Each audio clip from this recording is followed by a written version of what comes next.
Após uma pausa momentânea, Klein continuou escrevendo. A essência para resolver os problemas com poções é através da digestão, não apenas do controle. Isso pode ser entendido de uma maneira bem simples. O controle sozinho faz com que o poder das poções seja uma ferramenta externa. Uma fera domesticada, não importa o quão bem controlada, não faz parte de uma pessoa. O risco de se virar contra o usuário está sempre presente. Quanto à digestão, faz a poção ingerida parte dele. Ele pode quebrá-la, fundir-se com ela, absorvê-la e formar um sistema geral. No momento, estou certo deste ponto. O que é mais importante é como atuar ajuda na digestão. De acordo com minha experiência como vidente hoje, posso fazer duas hipóteses. Elas podem ser verificadas no futuro. 1. Atuar com base no nome da poção muda o estado do corpo, coração e alma de uma pessoa, tornando-os mais próximos da psique teimosa remanescente do núcleo da poção. Isso resulta em uma ressonância que permite assimilação e absorção gradual.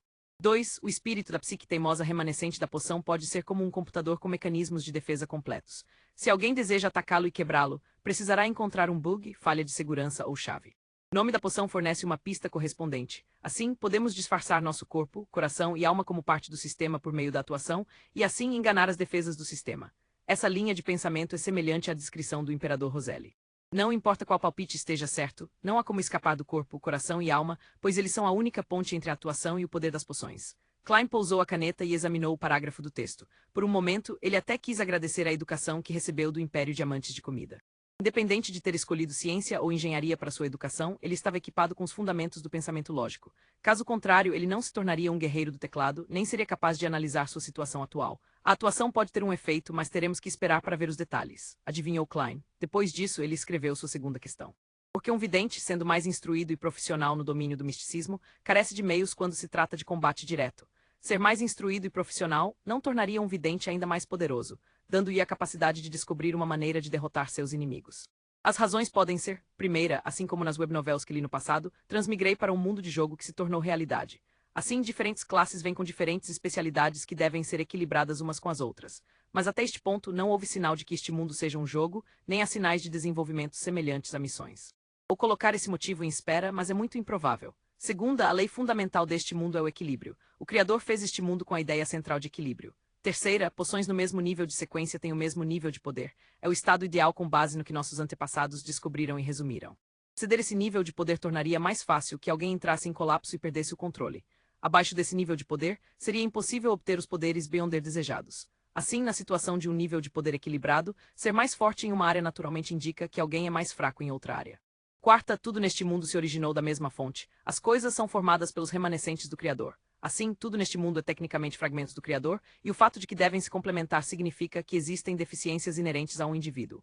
Inclino-me para a terceira e quarta razões, mas esta última parte de um mito não confirmado e só pode servir de guia. Assim, usarei a terceira razão como um guia e tentarei averiguá-la usando meu conhecimento atual e estudos futuros. A essa altura, Klein já tinha escrito 2 páginas inteiras, mas não parou. Em vez disso, ele escreveu uma nova questão. Pelo que aprendi hoje, meu ritual de aumento de sorte é classificado como uma magia ritualística clássica. Tipos semelhantes de magia ritualística podem ser divididos em 3 partes, sendo a primeira um sacrifício que desperta o interesse de uma existência correspondente. A segunda é composta de encantamentos que descrevem a existência específica em questão. A terceira usa símbolos simples para transmitir o que se está pedindo. Usando isso como referência para analisar o ritual de aumento da sorte, há um problema óbvio. Não a terceira parte. Tem o aspecto do sacrifício na colocação dos alimentos básicos e nos 4 passos no sentido anti-horário. Há também uma indicação clara de para quem é o encantamento, como a frase bênçãos provenientes do Senhor imortal do céu e da terra.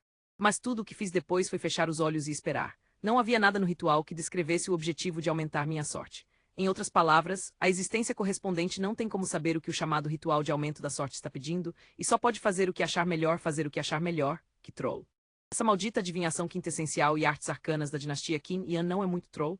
Eu devia ter pedras na cabeça naquela época por tentar. Klein parou de escrever e respirou fundo 2 vezes, tentando se acalmar. Ele soltou um hálito fétido e continuou escrevendo. Posso pensar em redesenhar o ritual, tornando-o mais completo. O objetivo do ritual será retornar à Terra, de volta ao meu mundo com meus pais e amigos.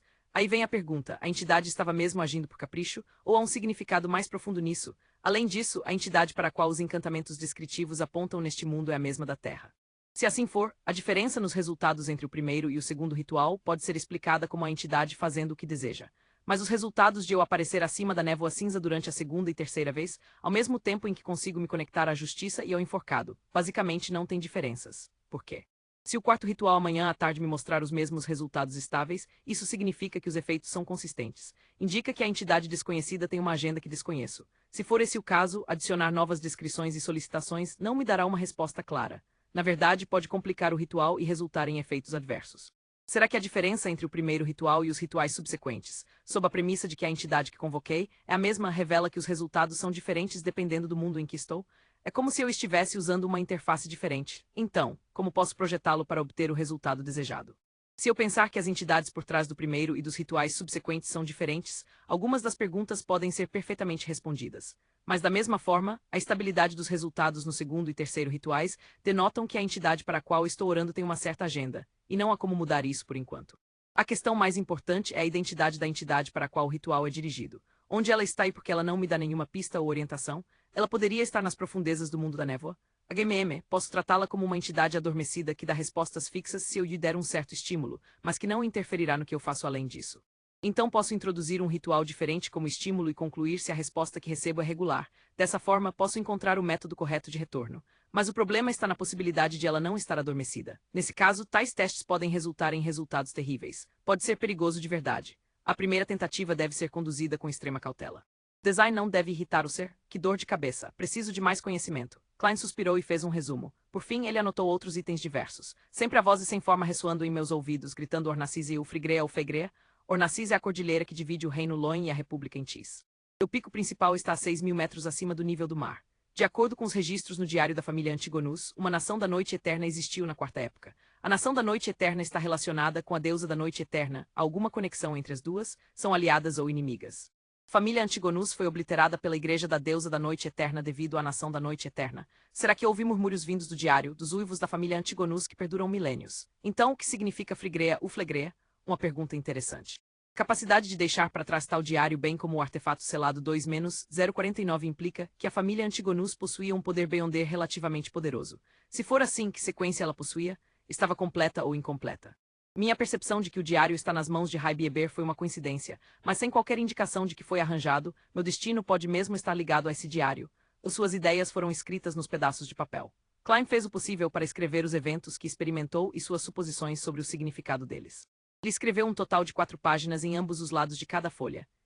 Klein de repente arrancou as 4 páginas e as leu de cima a baixo, às vezes marcando certas seções com a caneta, às vezes acrescentando algumas frases. O tempo voou rápido. A lua carmesim foi temporariamente coberta por nuvens escuras. Klein pegou o relógio de bolso sobre a mesa, abriu-o e olhou as horas.